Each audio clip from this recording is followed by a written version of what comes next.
The name of my book is Geraldina and the Compass Rose. And for those of you that don't know anything about it, I was not the kind of person that woke up and thought, I want to be a writer. I was the person that said, something happened to me. I had to write the book.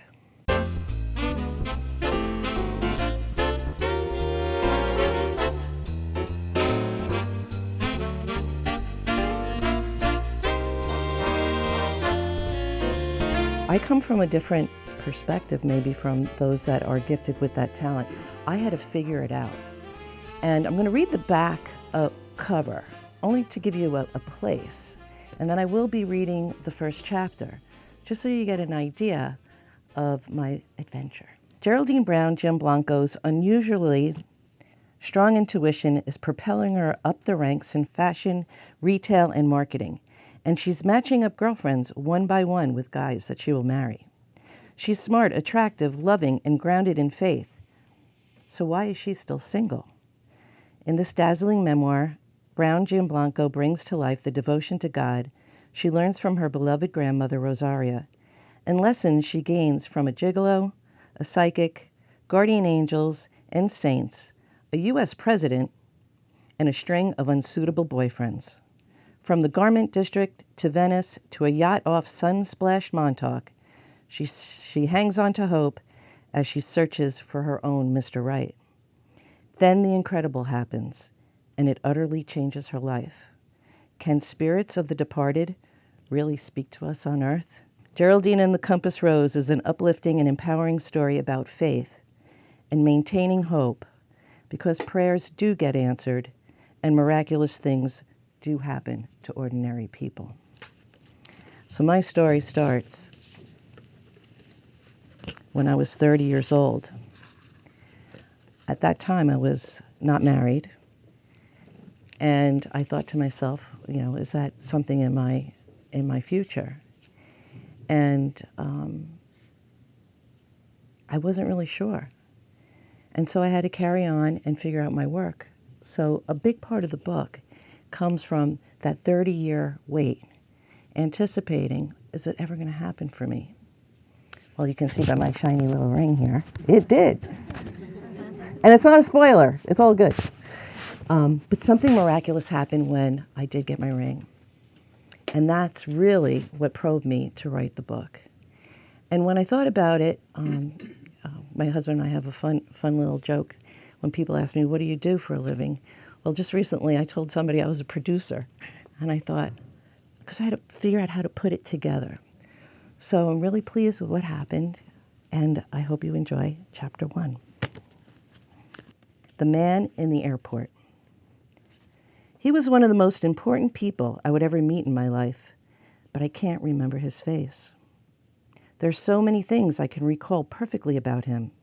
The sound of his voice, the way he traced circles with his finger on the airport bar table as he spoke. How safe he made me feel, even though I'd only met him that day. But all these years later, his face is a blur. And maybe that's how it's meant to be. It was June 1995, and I was in yet another airport for yet another work trip that seemed like a waste of money and time. Why fly all the way from New York to Minnesota and back again for one holiday planning meeting? We could have said everything that needed to be said over the phone. I was even supposed to spend the night in the North Star State. But I skipped checking in the hotel and went straight back to the Minneapolis-St. Paul International Airport after the meeting. A night of room service in an all-expense-paid hotel suite should have been more appealing than the thought of getting back on another plane. But as a marketing director for a company that owned and managed shopping centers across the United States, I was used to traveling for my job, and most of the time, I didn't mind. At least all the hours spent in the air and browsing airport bookstores meant that I was able to get a lot of reading done. I was good at traveling, just like I was good at my job. Still, there were days when I've had enough of both. And this was starting to feel like one of them.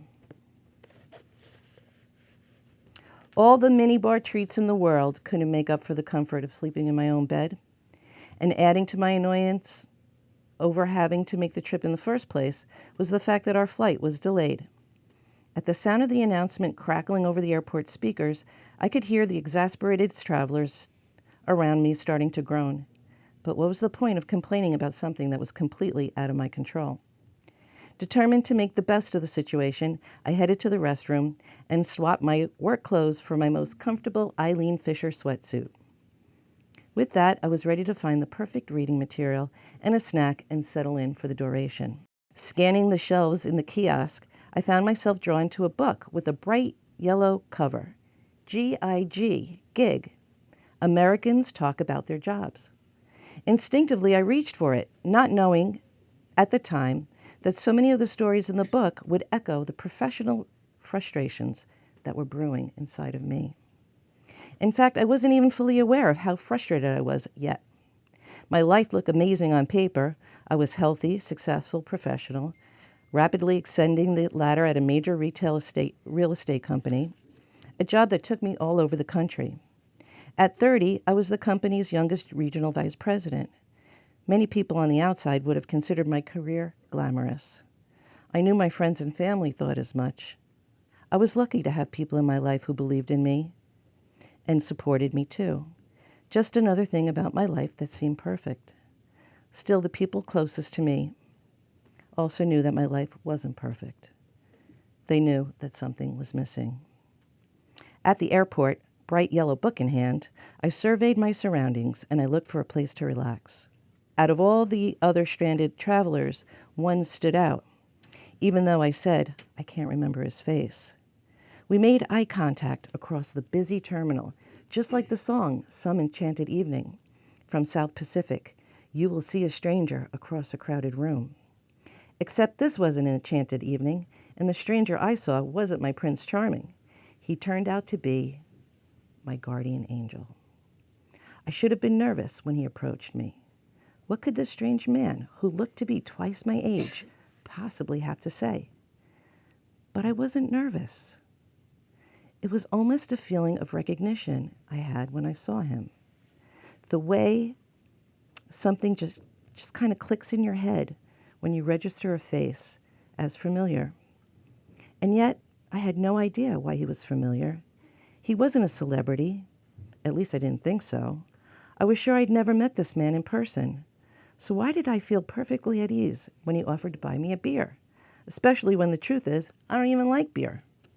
His name, he told me, was Joe George. Joe George from Atlanta, Georgia.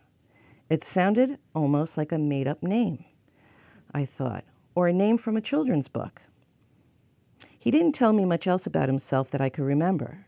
He did mention his mother, though, saying that she had a special talent for knowing how to receive a gift. At the time, I had the feeling he was suggesting I might be similar, and his statement would stay in the back of my mind for years. Beyond that, I learned nothing about him. I don't know if he was married or single. That wouldn't have mattered, though, because Joe George was a perfect gentleman. Never once did I think he was trying to make a move. Joe George didn't seem to have any kind of personal agenda at all. He clearly wasn't motivated on any selfish concerns. Instead of talking about himself, something most men seem to love to do, Joe wanted to talk about me. Except oddly, he seemed to know a lot about my life already. Somehow, he knew I had a close relationship with my parents. He knew that I had an uncle who played an influential role in my life, my Uncle Lou. But he knew other things too, personal details that were hard to define. He told me that I had an incredible ability to love, for one thing, and to never lose the little girl inside of me. Never lose a little girl inside of me? How did he know? Lately, I've been feeling more like a little kid than I had since my actual childhood for some reason, especially when I was doing something physical and freeing, like rollerblading or riding my bicycle. Sometimes when I'm biking around the park, I even let go of the handlebars and cruise down the hill, the wind in my hair and the enthusiastic cheers of curious, usually male, onlookers in my ears, and this image played in my mind. Joe George leaned toward me across the table. Never lose that feeling of excitement, he said. almost as if he was watching the scene unfold in my imagination. You'll look back at this time 10 years from now and cherish these memories. You'll need these days to remember. I didn't fully understand what he meant at the time. Really, I didn't understand at all. But something inside me was telling me that what he said was true. The year 1996 will be a significant one for you, Joe continued, still holding my gaze. His voice was quiet, and he traced the shape of circle on the table over and over again. My thoughts went in circles too as I followed his fingers with my gaze. Who was this man? Why was this happening? Was this some kind of sign? Or was I going nuts? In 1996, you'll face your destiny, he said, leaning forward again. It might be a little scary at first, he smiled, but it'll be okay. I sat and stared at Joe, feeling oddly calm and completely safe at this table in the middle of the crowded, chaotic airport. For months, I'd been feeling a sense that my life was leading up to a crucial point, that a big decision or a possible turning point was on the horizon, not too far away. Then the very next year was 1996. Everything Joe George said only served to validate that my intuition had been hinting for so long, especially what he said next. I feel your grandmother's presence very strongly around you, said Joe. I've been feeling her around me lately too, I nodded. And it was true. My grandmother and I had an extremely special connection when she was alive, one that stayed strong even after she passed away in 1993. That's just the way she was. Born Rosaria Gentili, she was a typical Italian matriarch, the heart of the family, and she took care of everybody all the time. She wasn't the type to let something like death stop her from playing a role in her granddaughter's life. Of course, losing her, even at the ripe old age of 86, had been an incredible blow, but I never felt her spirit was very far away. And here was Joe George offering confirmation. Listen to your grandmother, said Joe. She's been trying to tell you something, but you're not hearing her, not yet. I tried to tune out the noise of the airport. If I could make the world around me go silent, maybe my Grandma Rosario's voice would be clearer. What could she be trying to tell me? That there was someone special out there for me? That I would be alone forever and happy with my life? I wondered if the message had to do with my job and whether I was on the right track. Grandma Rosaria took a while to find her own calling. After all, an Italian immigrant, her first dream was to become a nun. She even entered the convent of the School Sisters of Notre Dame, where she worked with orphan boys. But while the other sisters would later remember her as a kind and devout person, my grandmother eventually decided that she didn't belong with them. Whether it was because the order wanted her to become a teacher when she hoped to be a seamstress, or because she realized that her true vocation was to be a wife and a mother, I'm not sure. I do know that she was the most loving and devoted grandmother any kid could ever hope to have, and I never doubted her love for me, even beyond the grave. If Grandma Rosaria had something to tell me, I wanted to hear it. Joe George and I spoke for 6 hours that day in the airport. It was a chance encounter that would have been missed entirely if I stayed in Minnesota that night as planned, or had allowed myself to be so distracted by impatience and frustration over the delayed flight that I closed myself off to the opportunity. And while I could have written our meeting off as a pleasant distraction and nothing more, I knew it wasn't. I knew in my heart that it was the beginning of a new road for me, and I was certain that there were guiding forces watching over me. As he and I parted ways, I knew that he was not your average Joe, and as the saying goes, he was one of those guides, but I still had so many questions. As my plane finally took off, I prepared myself to go back to my life in New York. I thought about the noise of the airport and how I never managed to tune it out all the way. I spent so much time in airports. With all the noise in my life, would I ever be able to hear the message heaven had for me?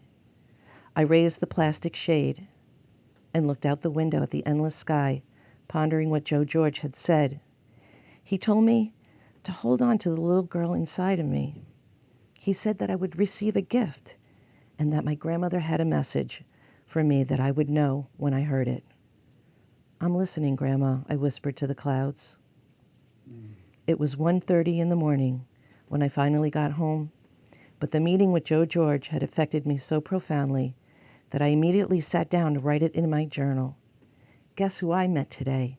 I wrote. "I met my guardian angel, and guess who sent him?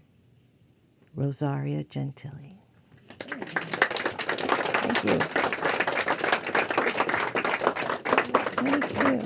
She made a list of 50 things she wanted in a husband, and she found it. And I want to know, I couldn't name 10. 50 things. The book really is about courage. I don't think you used that word, but you had a lot, for sure. And I needed to have courage too. Being single for 30 years is a long time. So I got very specific. I had some advice, and the advice came, write it down. And I think, anybody who's searching for anything or looking to set goals, the best practice is to put it in front of you. So my number one thing was I wanted a spiritual person. I wanted somebody that believed in God. I wanted somebody that was going to be by my side through thick and thin, somebody that was going to be honest and trustworthy and love me with all his heart, because that's what I was willing to do. So those were the top ones, but he just made the height requirement. How hard was it for each of you to put this to paper and publish it for everybody else to read? Because I have a lot of thoughts in my head that nobody needs to ever. I would be really scared and nervous to share 90% of them with somebody other than my husband. So I could watch something.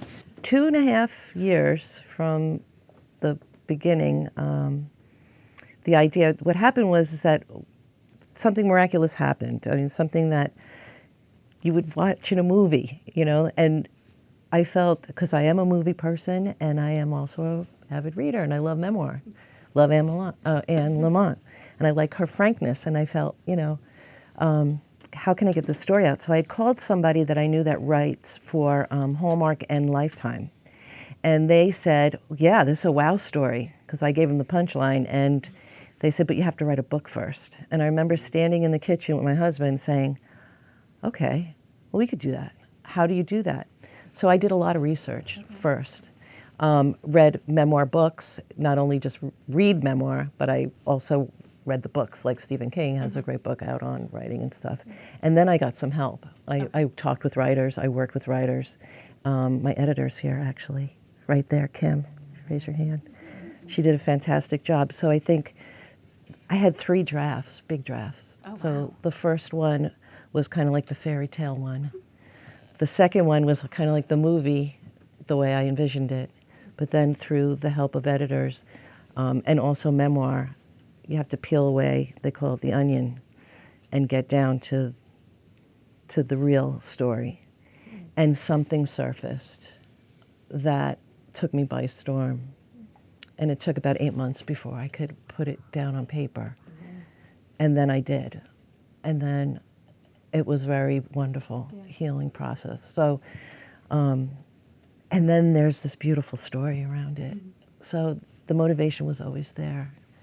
But the craft is something that I think you can learn and work on. And I spent a lot of time trying to do that.